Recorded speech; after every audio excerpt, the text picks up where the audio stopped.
Modern technology has given us unprecedented access to people, opportunities, and information. But instead of making us more content, it often makes us feel more restless. The illusion that something better is right around the corner, robbing us of gratitude, commitment, and the ability to fully invest in what's already right in front of us. Imagine you're standing in front of two vending machines, one that has 5 choices and the other that has 500 choices. Which one makes you feel freer in making that choice? If I had to bet, many of us would say the second. But what if, just what if, the opposite were true?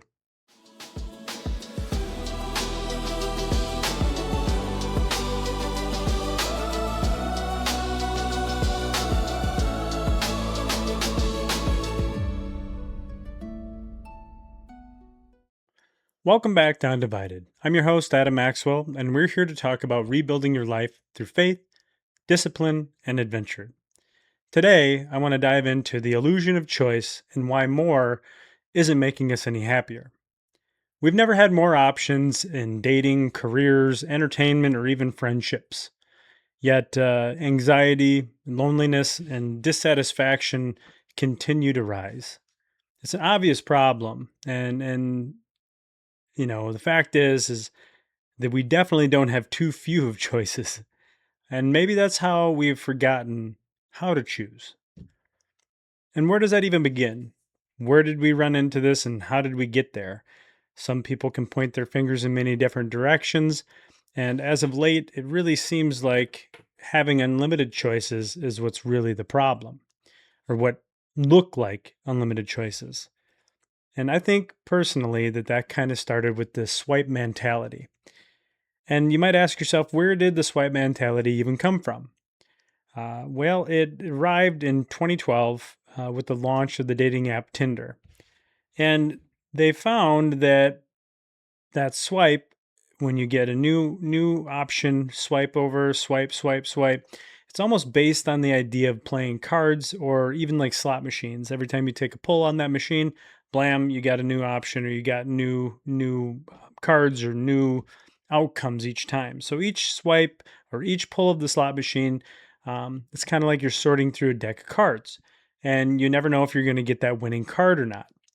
Now you can just keep swiping all day long, forever, nearly infinite, almost infinite choices that you can have if you continue to do that. And that's where it may have started, but it seems like we continue to see it more and more in so many different places, whether it's a possible date, shopping, buying a home, buying a bed, or even our entertainment, and especially our entertainment.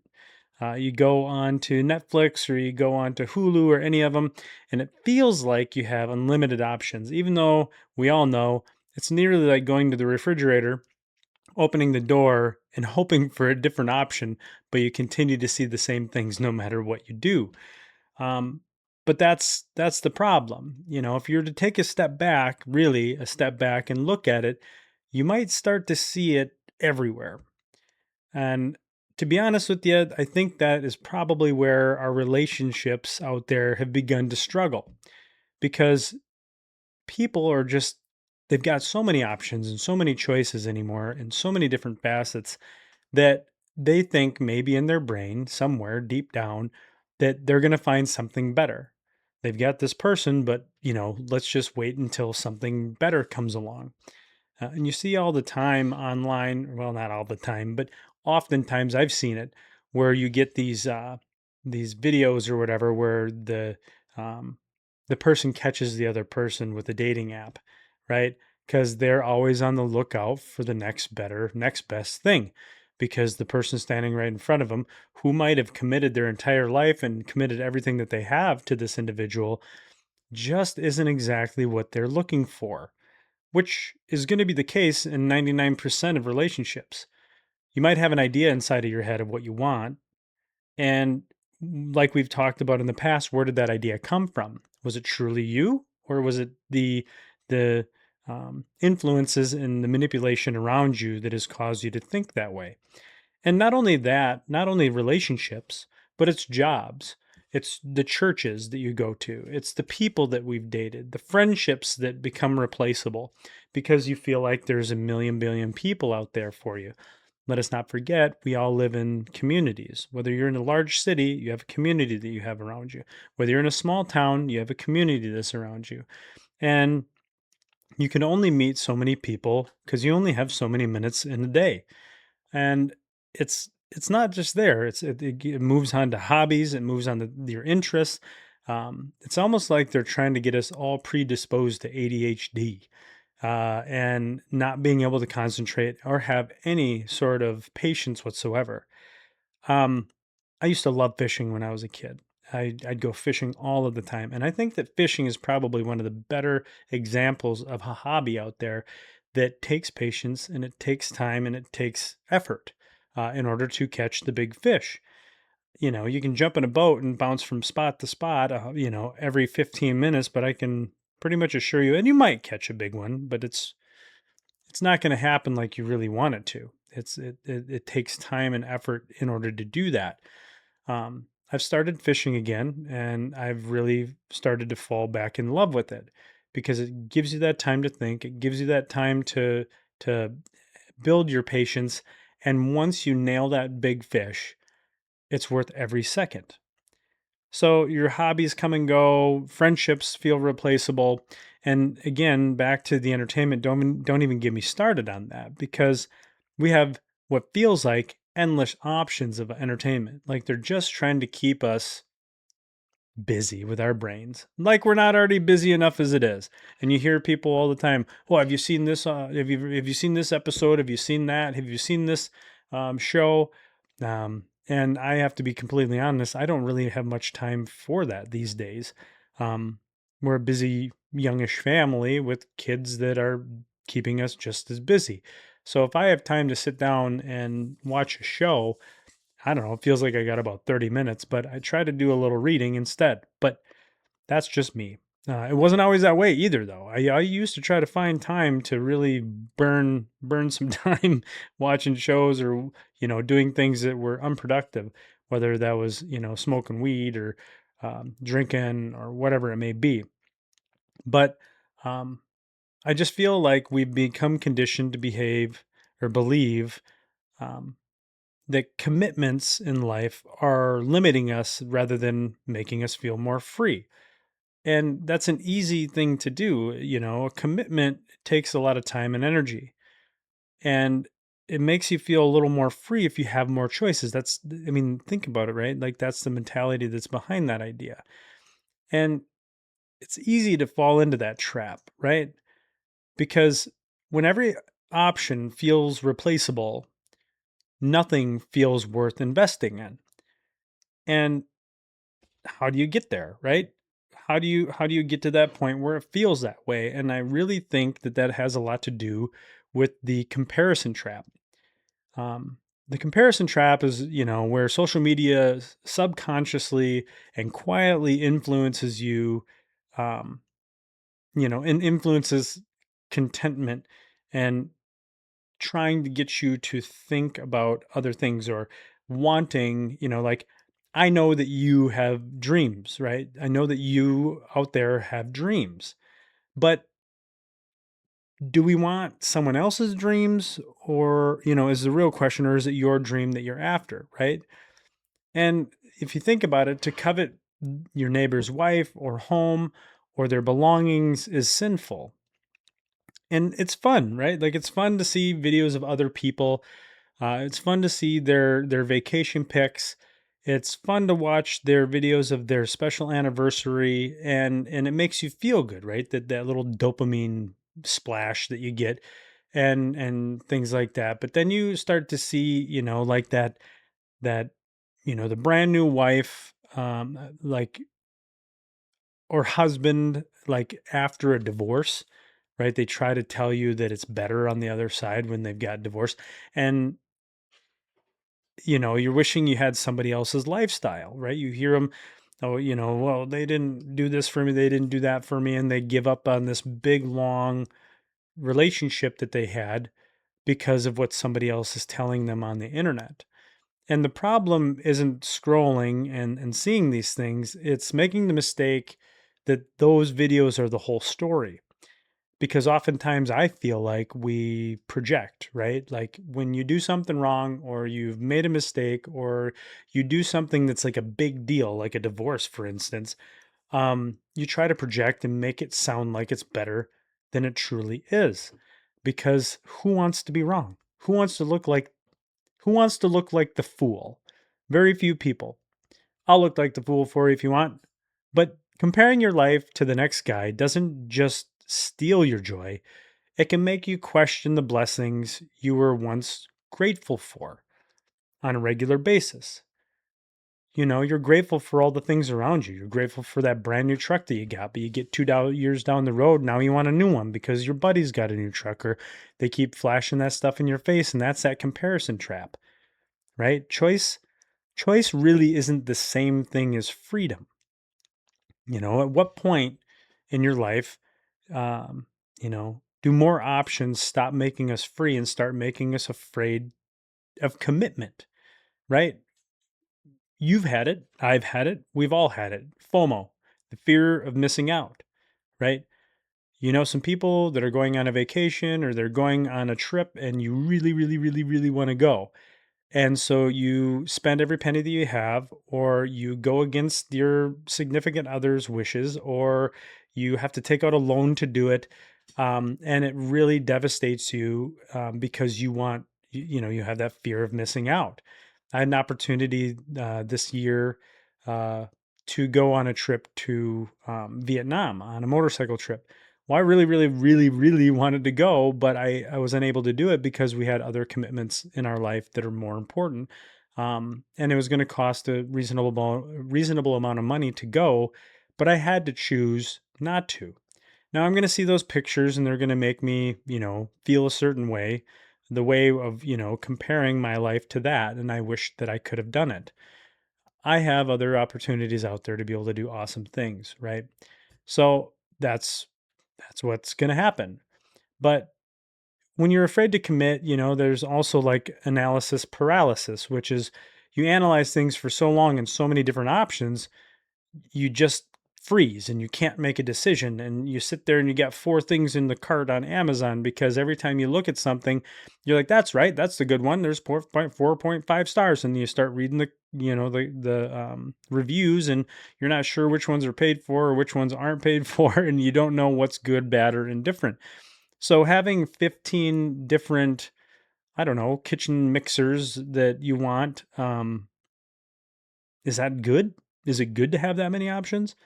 Even though Amazon's starting to feel like Temu these days anyways, but is it good to have that? Or like every time you try to optimize every single decision, you can't just pull the trigger on something because there's a lot of junk out there, right? There's a lot of stuff out there that isn't as good as you think it's going to be.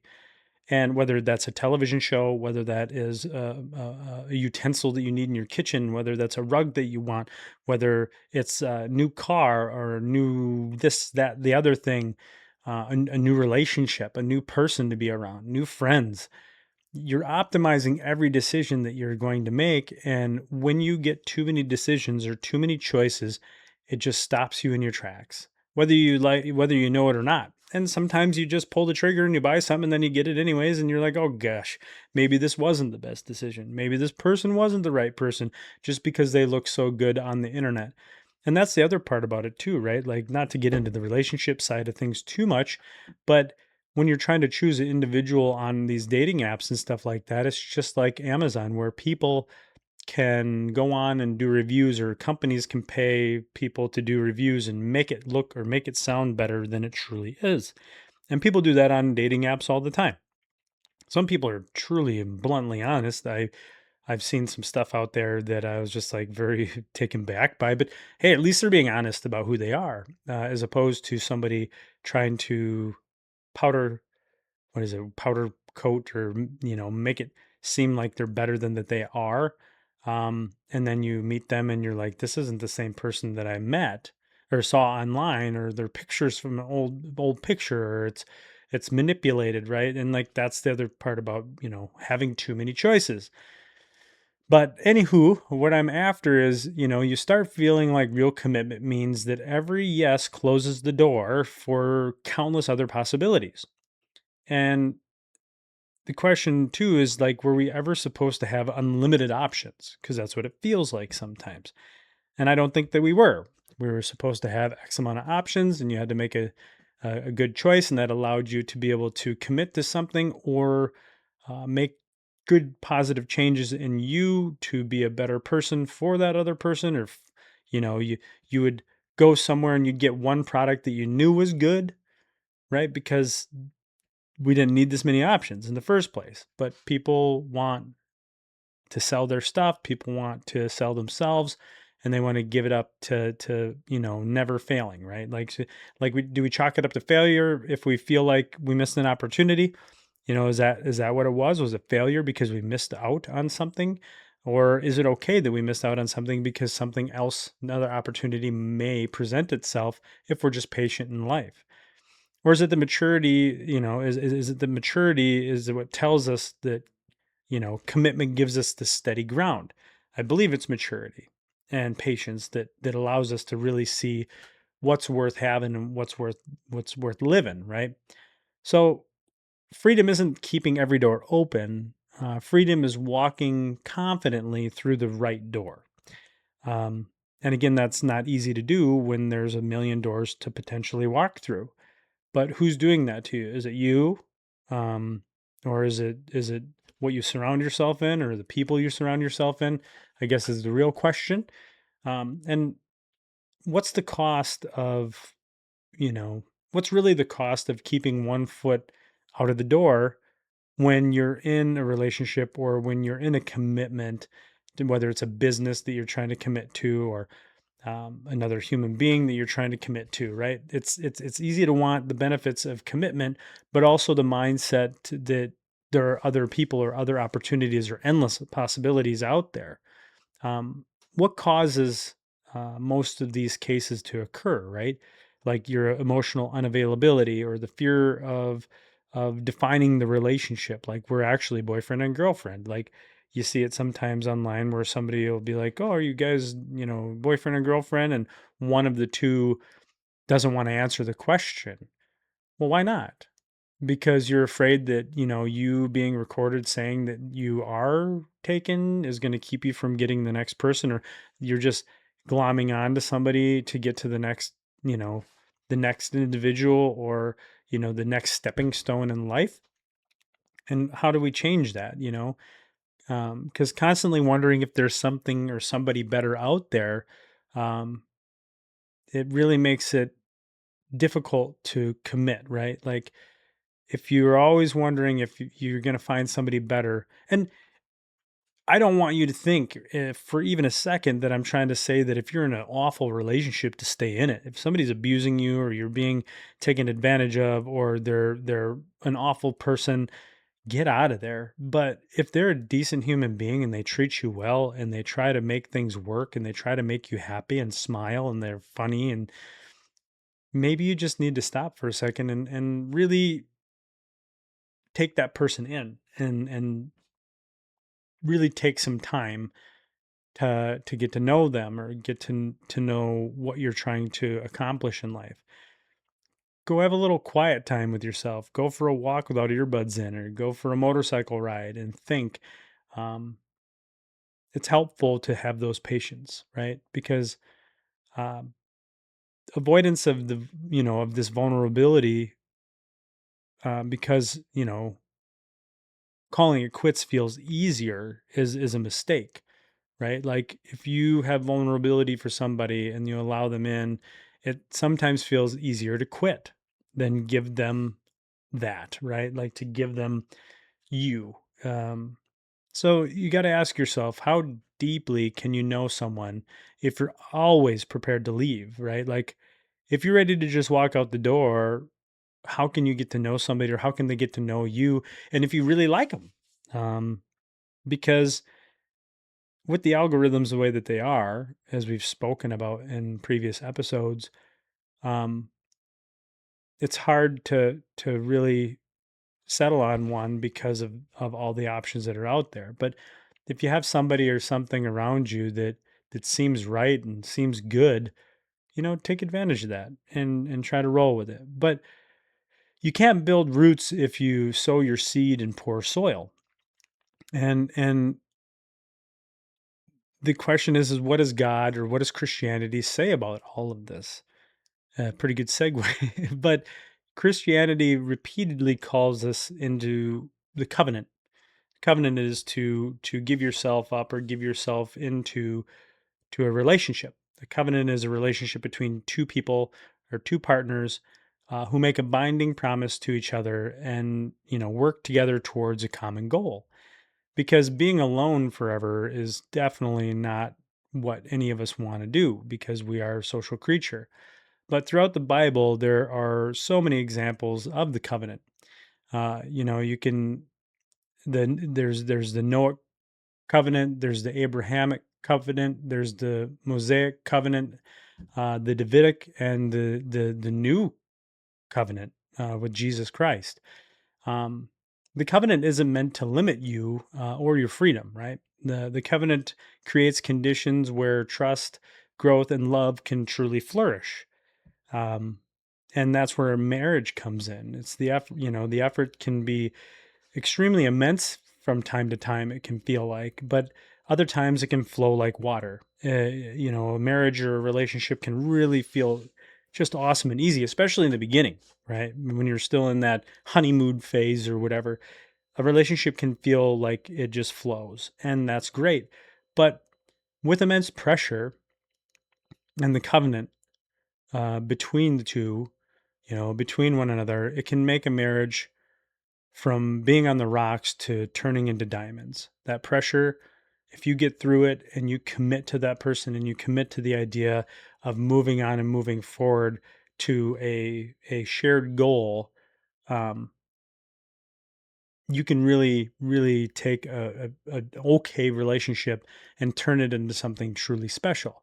If you can't get to the other side and you give up and you lack faith or you just want something new, um, that relationship may never recover.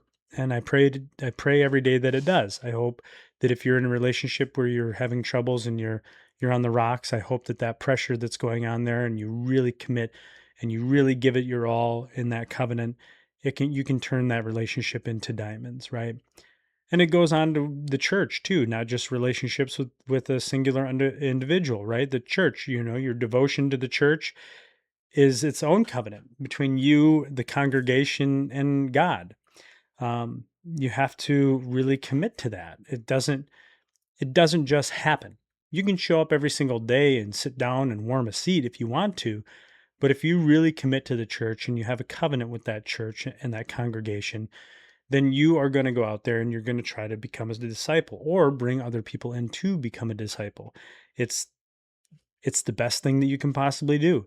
If you want to run around and try to make it so that you're just part of the church and just barely there, that's fine. And you're going to do fine. But we need to bring Jesus Christ to everybody. And we know that from the bottoms of our hearts. And as it said in Acts 2:42 through 47, they devoted themselves to the apostles, teaching and to fellowship, to the breaking of bread and prayer. Everyone was filled with awe, and the many wonders and signs performed by the apostles. All the believers were together and had everything in common. They sold property and possessions to give to anyone who had need. Every day they continued to meet each other in the temple courts. They broke bread in their homes and ate it together with the glad and sincere hearts, praising God and enjoying the favor of all the people. And the Lord added to their number daily those who were being saved. So essentially, these people committed to each other in the church and they gave up the things that were important to them. They were material and sold them and were there for each other. Um, and that's not an easy thing to do. People are like, oh, the church just wants our money. No, the church wants money to be able to continue to thrive. They want money to be able to help with people that need, right? That's the point. I'm not saying that there aren't people in charge of churches or churches themselves that do wrong, because the devil lives everywhere. And then from time to time, some people come in and they try to take from others in the most vulnerable situations, which is unfortunate. And we can pray for those people every single day that they can find their way back. But it's also in friendships, right? True friends are hard to come by. And once you do, you must love them wholeheartedly. In Proverbs 18:24, one who has unreliable friends soon comes to ruin, but there is a friend who sticks closer than a brother. Even faith itself involves staying when emotions fluctuate. Culture says if something better appears, move on.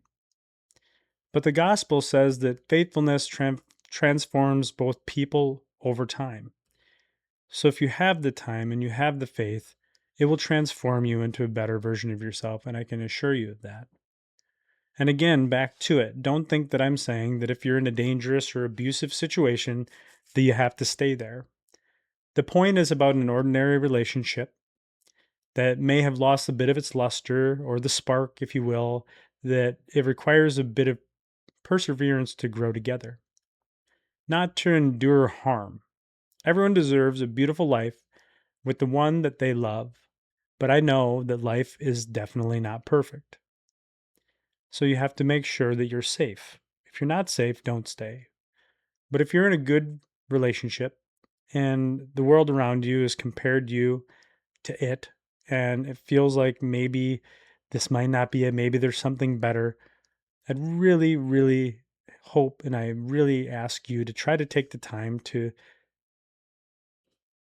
be grateful for what's right in front of you, because you don't know what's on the other side of that fence.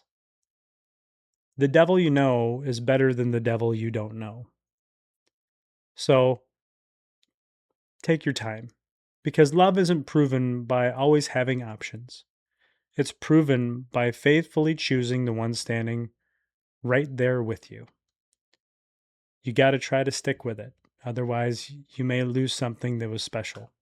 And you might not know it until it's over, right? Like you might have something that's just precious. And you decide to step out that door and you find that you made the biggest mistake of your life. And I did that with my wife early in our dating relationship because I didn't feel like I was ready to be in a serious relationship. And I broke up with her in the beginning of our relationship. And after she was gone, I realized that I really screwed up because I was like, maybe there's somebody out there that's better or whatever it may be. And I was being a shallow individual at that time. And this was many, many years ago, right? Like, shoot, I don't even know. So 17 years ago or 18 years ago or something like that.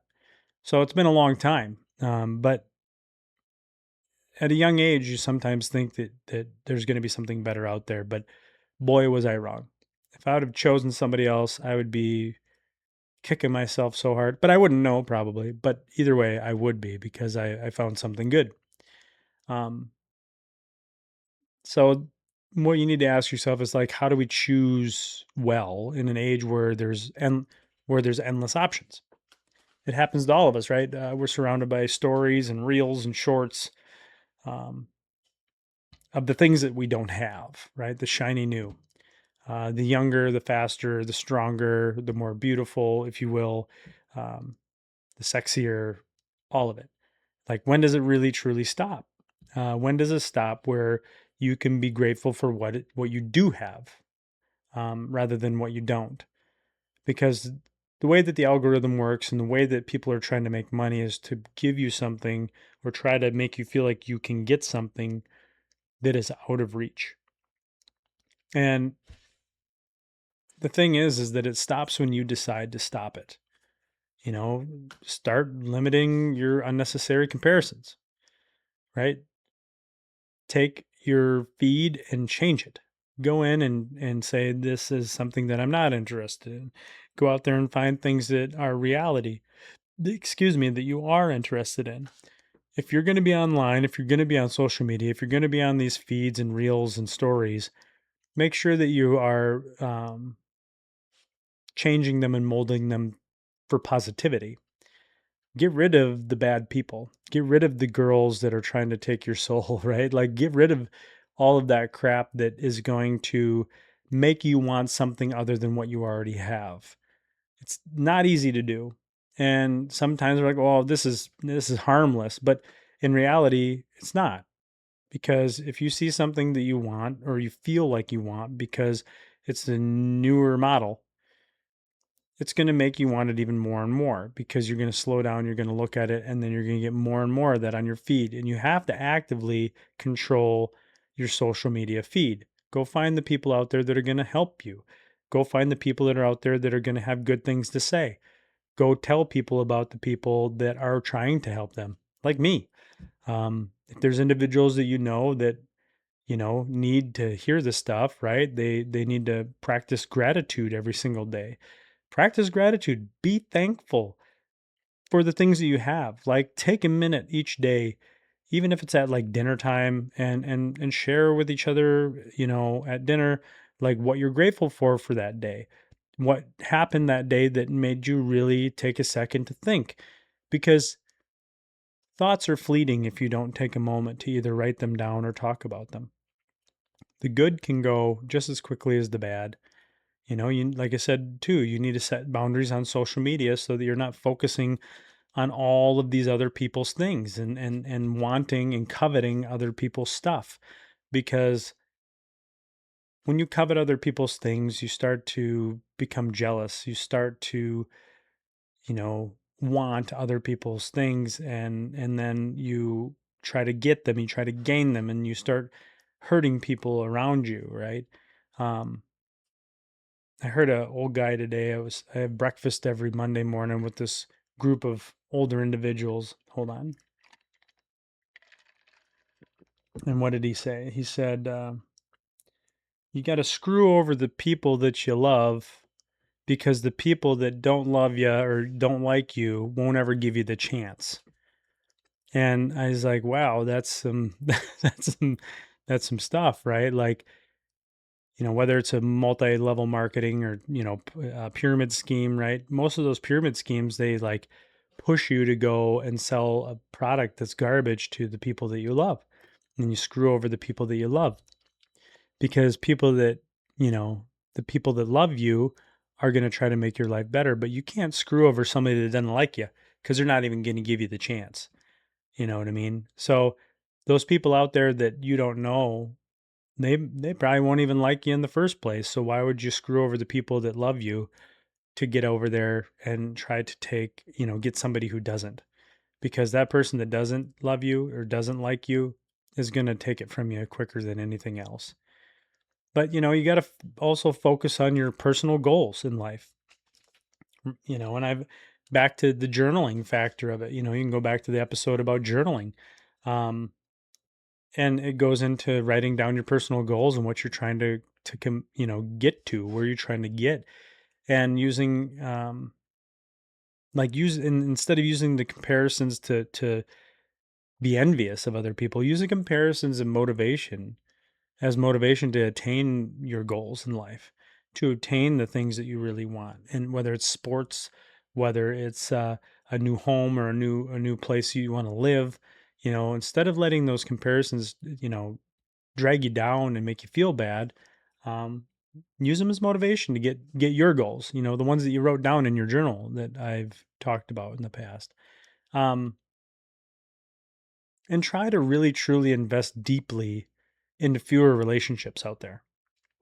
When I was young, I felt like I knew 100,000 people. I felt like I was friends with 100,000 people.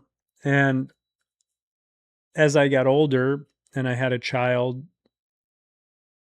999,000 of those people fell off immediately. And as I've gained knowledge and gained wisdom and had friends come and go, I have a handful of really great people that I love. And I've tried to invest in fewer relationships, allowing me to actually take the time to make them great.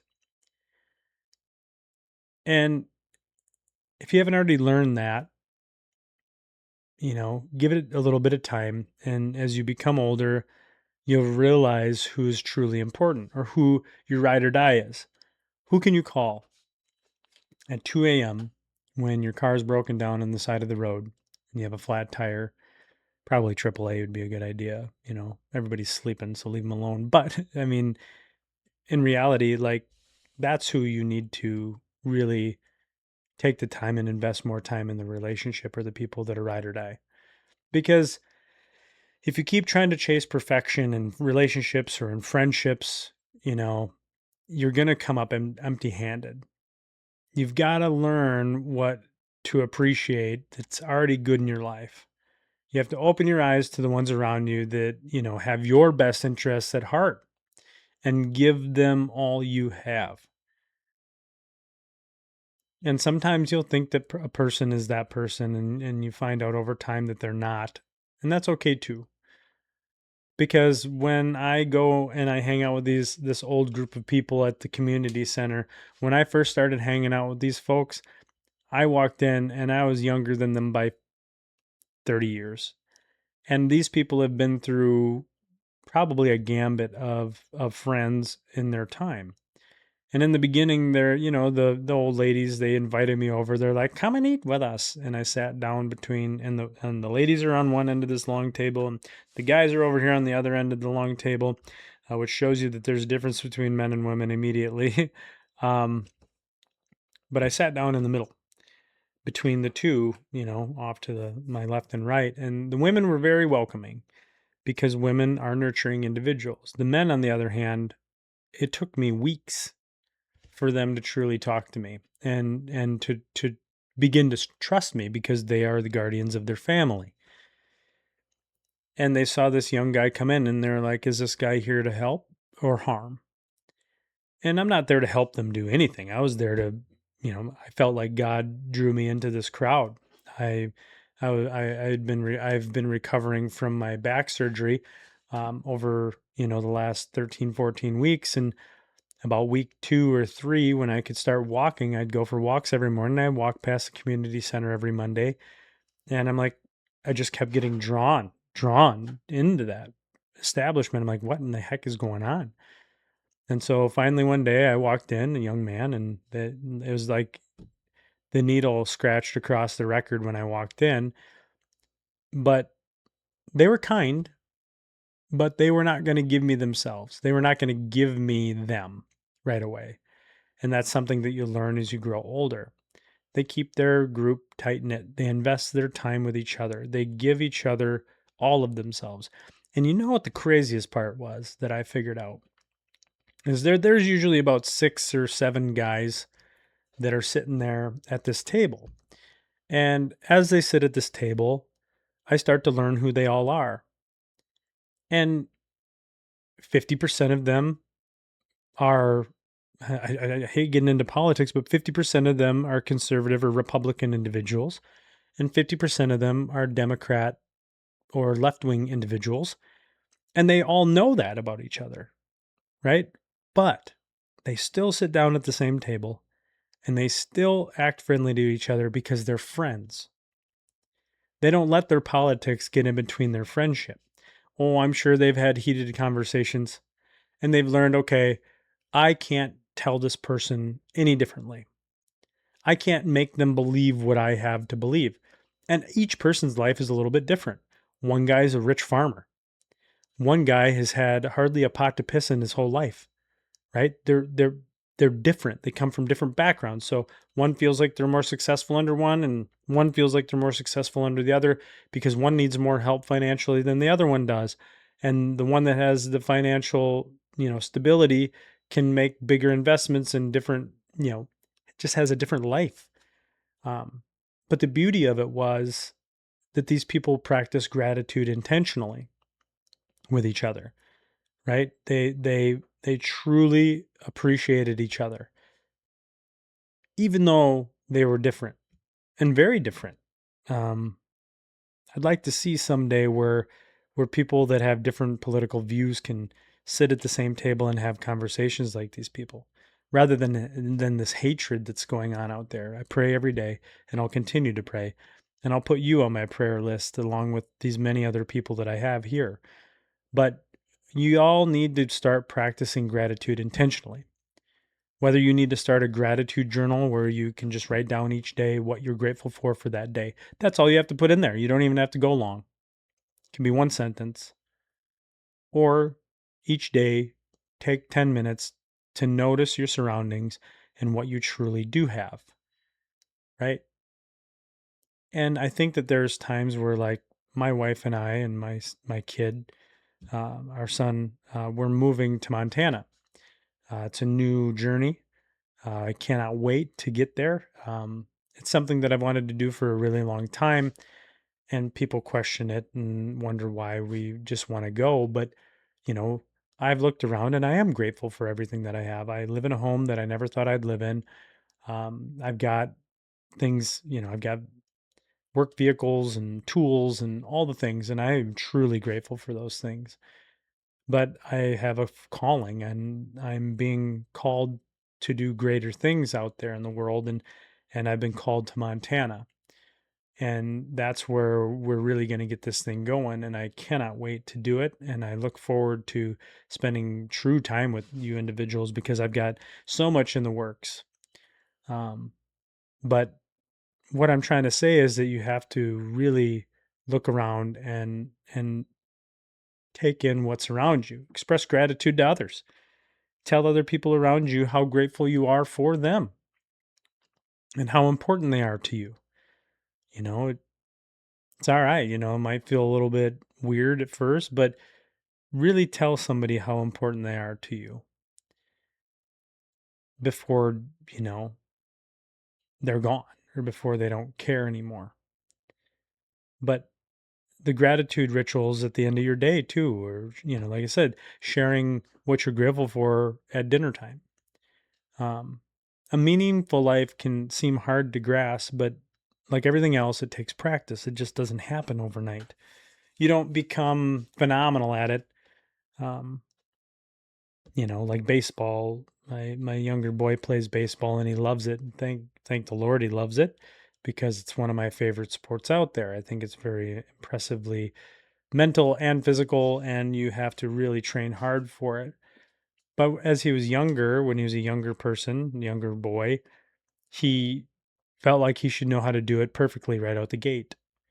But as he's gotten older and he's matured, he realizes that repetition and practice is what it takes to really get good at it. And everything in the world that you do is the same way. If it's something that you're not used to doing, and for some reason you just don't have any gratitude around you, you're not happy about anything. You're not happy about the car you drive. You're not happy about the house that's, the roof that's over your head. You're not happy about every single meal that you get to eat, every breath that you get to take, every heartbeat. If you're not happy and you aren't grateful for those things, maybe you need to take a minute and look around and be grateful that you're not in a ditch. Be grateful for the things that you do have and practice that daily. Because if you don't practice it, you're never going to get good at it. And that's what I tell my son. If you don't practice this game, you're never going to get good at it. You might get okay, but you'll never be great. It takes perseverance, it takes wherewithal, it takes hard work and dedication to become a better version of yourself, no matter what it is, whether it's a kid's sport or it's your life, which matters more. It's easy to do nothing, guys. And it's really hard to do absolutely everything. So let's shoot somewhere in the middle. Let's take time to commit to it.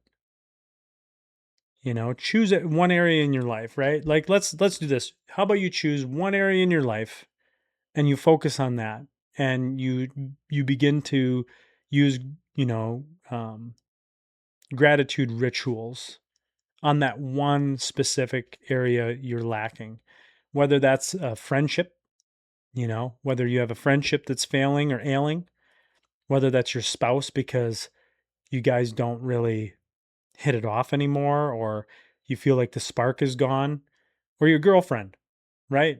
The one that you've spent years with potentially, or days, depending. take a little time to be grateful for that person and let them know that you're grateful for them. Or if it's maybe it's your church, maybe go spend a little more time at your church and get in there and donate your time and try to give them a bit of you, that covenant, commitment, the true love for somebody or something other than yourself, and not to covet other people's things. Or maybe it's a hobby. Maybe you love to build RC airplanes. Maybe you love to go fishing. Maybe you love to ride bike. Well, get off your butt and go out there and do it. Commit a little bit to that. Put a little covenant behind it and practice that. Maybe it's losing weight. Maybe it's something good for you. Instead of asking out there, instead of asking, is there something better? Maybe you need to truly ask yourself, how can I invest more deeply in what I already have? Because if you can do that, right? Like if you can have that patience and that commitment to something that you already have, that something better might just come along. And I've found that to be true in my life on a regular basis with my vehicles, with my wife, with my kids. If you work really hard with them and if you are grateful for it, your relationship will become deeper. Your vehicle will become nicer. I drive a 2012 Chevy Silverado and the transmission just went out for the second time. Um, just about had me losing it. Um, but things happen for a reason, right?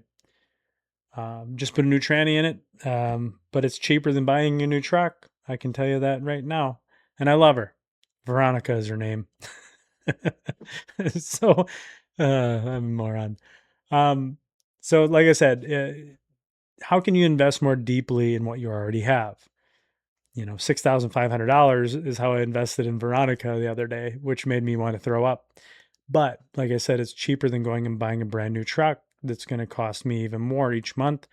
And insurance is going to go up and all the rest of it, right? And at the end of the week, add that thing to your journal, right? That you write it down, what you're grateful for. What's changed? What's changed?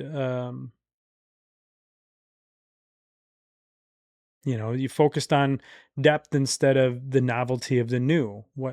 How's that changed for you, right? Write this stuff down. Did your appreciation grow as your attention shifted? Instead of focusing on all the new things and new hottest stuff that you can have, has your appreciation for that person or that possession shifted?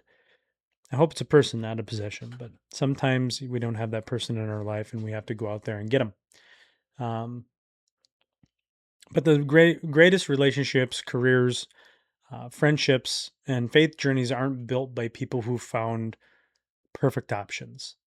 They're built by people who stop chasing perfection and endless possibilities long enough to cultivate something truly real. Because the algorithm trains us to keep looking, and wisdom teaches us when it's time to stop searching and to start building something. Now, I want you to get out there and live a little bit and live with a little bit more intention. Go enjoy your hobbies again. Go enjoy your loved ones more. Take your time and enjoy your time, sometimes with yourself, sometimes with others. And with that said, I want to thank you from the bottom of my heart for spending your time with me. Because attention isn't easy, intention is rare. And the Instagram face and attention over genuine discovery, partners as props, attention over authentic connections, and the illusion of infinite choice, attention pulled towards endless possibilities instead of intentional commitment. Those are the things that you look at. But I'm your host, Adam Maxwell, with Undivided, and I appreciate you being with me every single day. If you love my stuff, please subscribe. Please hit the like button. Make some comments about some of the stuff that you want to hear and what you want me to talk about, and I'd love to do so.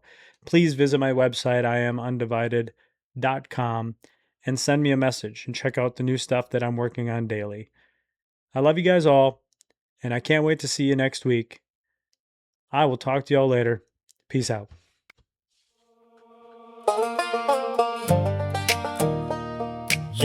Yeah, to the day I die. Yeah, huh, huh, huh. Yeah, to the day I die.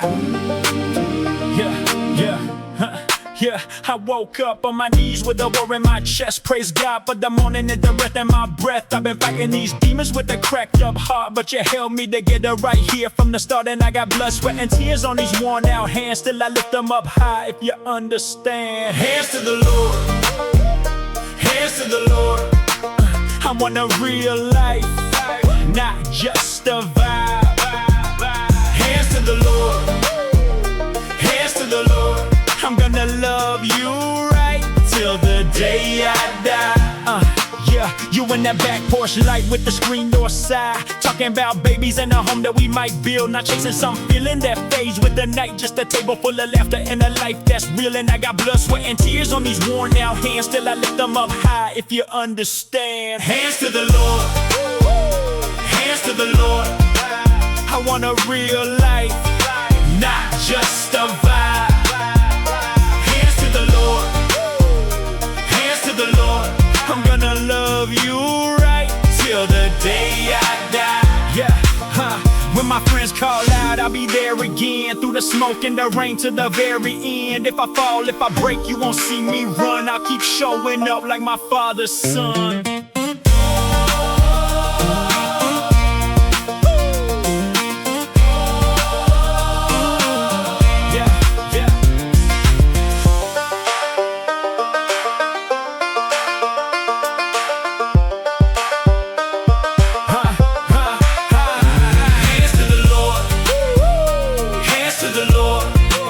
I want a real life.